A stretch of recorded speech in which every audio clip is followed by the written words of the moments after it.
वज़ीर-ए-आज़म पारां तवानाई बचत मुहिम जे सिलसिले में कारोबार बंद करण जी नए वक्त जी मंज़ूरी ॾिनी वई आहे। मार्केटूं शॉपिंग मॉल राति 9 वॻे बंदि थींदा। शादी हॉल कमर्शियल तक़रीबूं 10 वॻे बंदि थींदियूं। रेस्टोरेंट होटल भाॼी जा दुकान राति 11 वॻे ताईं खुलियल रहंदा। अव्हांखे ॿुधाईंदासीं त मेडिकल स्टोर IT कंपनियूं तंदूर जिम फ्यूल स्टेशन लाइ का बि पाबंदी नाहे। अहम ख़बर अवां ताईं पहुचाए पिया। वज़ीर-ए-आज़म पारां तवानाई बचत मुहिम जे सिलसिले में कारोबार बंद करण जे नए वक्त जी मंज़ूरी ॾिनी वई आहे। अव्हांखे ॿुधाईंदासीं त मार्केटूं शॉपिंग मॉल राति 9 वॻे बंदि थींदा। शादी हॉल कमर्शियल तक़रीबूं 10 वॻे बंदि थींदियूं।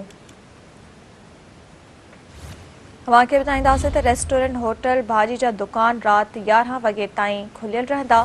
मेडिकल स्टोर IT कंपनियूं तंदूर जिम फ्यूल स्टेशन्स लाइ का बि पाबंदी न हूंदी।